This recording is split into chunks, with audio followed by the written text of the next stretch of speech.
Hello friends, आप सब लोगों का स्वागत है हमारे यूट्यूब चैनल पर। तो आज हम देखेंगे कक्षा 8 का विज्ञान भारती यूपी बोर्ड का पाठ 6।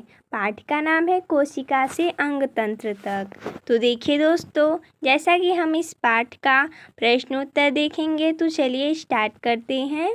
जैसा कि पहला प्रश्न है, निम्नलिखित के सही विकल्प चुनकर अपनी अभ्यास पुस्तिका में लिखिए। जैसा कि प्रश्न दिया गया है और 4 विकल्प दिए गए हैं, इन्हीं चारों विकल्प में से हमें सही विकल्प चुनकर अपनी अभ्यास पुस्तिका में लिखना है। तो चलिए देखते हैं। जैसा कि प्रश्न 1 है, एक कोशिक जीव का उदाहरण है। विकल्प है मनुष्य, हाथी, अमीबा, बरगद। तो देखिए, एक कोशिक जीव का उदाहरण है अमीबा। इसका सही हो जाएगा विकल्प स, यानी कि अमीबा। अगला देखते हैं, पादप कोशिका की प्रमुख विशेषता है। विकल्प है कोशिका भित्ति, हरित लवक, बड़ी रिक्तिका, उपयुक्त सभी। यानी कि कोशिका भित्ति में ये सभी पाए जाते हैं, यानी कि विकल्प द सही हो जाएगा, उपयुक्त सही। अगला देखते हैं, कोशिका का ऊर्जा ग्रह कहा जाता है। विकल्प है हरित लवक को, माइटोकांड्रिया को, रिक्तिका को या राइबोसोम को। तो इसका सही हो जाएगा विकल्प ब, यानी कि माइटोकांड्रिया को। अगला है ऑक्सिन है। विकल्प है जंतु हार्मोन्स, औषधि, उत्सर्जित पदार्थ या पादप हार्मोन्स। तो इसका सही विकल्प हो जाएगा पादप हार्मोन्स।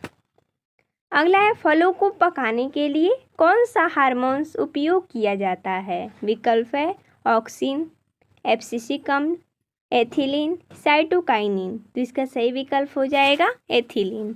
फलों को पकाने के लिए हम एथिलीन का उपयोग करते हैं। अगला देखते हैं, प्रश्न दूसरा है, रिक्त स्थानों की पूर्ति कीजिए। जैसा कि हमने यहाँ पर पूर्ति करके दिखाया है। दिया गया है जंतुओं में हार्मोन्स, यहाँ पर खाली स्थान है, द्वारा स्रावित होता है। तो किसके द्वारा स्रावित होता है? तो अंतःस्रावी ग्रंथियाँ द्वारा। यहाँ पर हम रिक्त स्थान की पूर्ति कर लेंगे। अगला है कोशिका सजीवों की इकाई है। तो कोशिका सजीवों की रचनात्मक एवं कार्यात्मक इकाई है। तो आप यहाँ पर रिक्त स्थान की पूर्ति कर लीजिएगा, रचनात्मक एवं कार्यात्मक। अगला है, यहाँ पर खाली स्थान है, उत्तक पौधों की लंबाई में वृद्धि करने में सहायक होता है। तो देखिए, उत्तक जो हमें बताना है, कौन सा उत्तक है जो पौधे की लंबाई में वृद्धि करता है। तो यहाँ पर हो जाएगा जिब्रेलिन, या यहाँ पर प्रविभाज्य उत्तक भी होता है जो कि पौधे की वृद्धि में सहायक होता है। अगला देखते हैं, शरीर के बाह्य सुरक्षात्मक आवरण बनाने में यहाँ पर खाली स्थान है, उत्तक सहायता करते हैं। यहाँ पर भरा जाएगा एपिथेलियम। अगला है, समान रचना एवं कार्य वाली कोशिका के समूह को कहते हैं। तो समान रचना होता है और समूह में रहती हैं, उन्हें हम उत्तक बोलते हैं। यहाँ पर हम भर देंगे उत्तक। अगला है, निम्नलिखित के सही जोड़े बनाइए। जैसा कि हमने यहाँ पर बनाया है, खंड क से हमें मिलाना है सही सही। तो जैसा कि दिया गया है, जड़ों के शीर्ष कलिकाओं में वृद्धि प्रविभाज्य उत्तक द्वारा होता है। मक्खी जो कि एक बहुकोशिकीय जीव है, मिला देंगे हम बहुकोशिकीय जीव से इसे। तंत्रिका उत्तक संदेशों का संवहन करता है, मिला देंगे। संवहन उत्तक ये हो जाएगा जाइलम। अगला है प्रश्न चौथा, निम्नलिखित में से सही कथन के आगे सही का निशान लगाए तथा गलत कथन के सामने गलत का निशान लगाए। जैसा कि हमने यहाँ पर लगाया है, हृदय की मांसपेशियां निरंतर कार्य करती रहती हैं, ये क्या हमारा सही है। फ्लोएम उत्तक जंतुओं में पाया जाता है, ये क्या है? गलत है, ये पेड़ पौधे में पाया जाता है। अगला है, अमीबा बहुकोशिकीय जीव है, ये भी गलत है क्योंकि अमीबा एक कोशिकीय जीव है। अगला है, सजीव कोशिका से बने होते हैं, ये क्या है? सही है।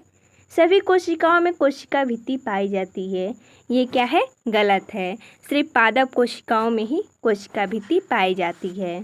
अगला देखते हैं, प्रश्न पांचवा है, कोशिका के किस भाग में कोशिकांग पाए जाते हैं। इसका उत्तर हो जाएगा जीव द्रव्य कला में कोशिकांग पाए जाते हैं। अगला है प्रश्न छठवां, प्रविभाज्य उत्तक की 2 विशेषताएं बताएं, ये कहाँ पाए जाते हैं। पहला है, जैसा कि विभिजोत्तक उत्तक की कोशिकाएं समान व्यास वाली होती हैं, जिनका आकार आयताकार या बहुभुजी होता है। दूसरा है, इन कोशिकाओं का केंद्रक बड़ा जीव द्रव्य सघन तथा इनमें रिक्तिका अनुपस्थित रहती हैं। उदाहरण के लिए प्याज। देखिए, ये पौधे के रूपर टिप, शूट टिप और कैबियम में पाए जाते हैं।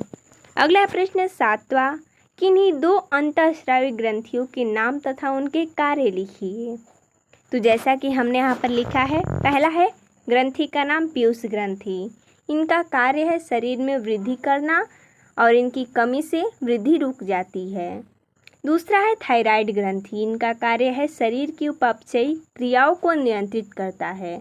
इसकी कमी से यहाँ पर देखिए घेंघा रोग होता है, ये पेंघा नहीं है, घेंघा है, घेंघा रोग हो जाता है थायराइड की कमी से। अगला है प्रश्न 8वां, पादप तथा जंतु कोशिका में अंतर लिखिए। जैसा कि हमने यहाँ पर लिखा है पादप कोशिका, जंतु कोशिका। पादप कोशिका में पहला है कोशिका भित्ति पाई जाती है, जंतु कोशिका में कोशिका भित्ति नहीं पाई जाती है। दूसरा, हरित लवक पाए जाते हैं पादप कोशिका में, जंतु कोशिका में हरित लवक नहीं पाए जाते हैं। पादप कोशिका में सेंट्रोसोम नहीं पाए जाते हैं, जंतु कोशिका में सेंट्रोसोम पाए जाते हैं। यहाँ पर देखिए नहीं लिखा गया है, यहाँ पर सेंट्रोसोम पाए जाते हैं जंतु कोशिका में। आगे देखते हैं, रिक्तिका बड़ी तथा संख्या में एक होती हैं और जंतु कोशिका में रिक्तिका छोटी संख्या में बहुत सारी होती हैं। पादप कोशिका में केंद्रक परिधि की ओर हो सकता है, लेकिन जंतु कोशिका में अधिकांश जंतु कोशिकाओं में केंद्रक मध्य में होता है, यानी कि बीच में होता है। अगला प्रश्न है 9 नंबर, केवल चित्रों के माध्यम से रेखित तथा अरेखित पेशी ऊतक स्पष्ट कीजिए। जैसा कि हमने यहाँ पर किया है, ये रेखित है और ये अरेखित है। रेखित दीर्घ बेलनाकार तथा अशाखित। अरेखित छोटी तुर्काकार तथा नुकीली सिरे होती हैं इसमें।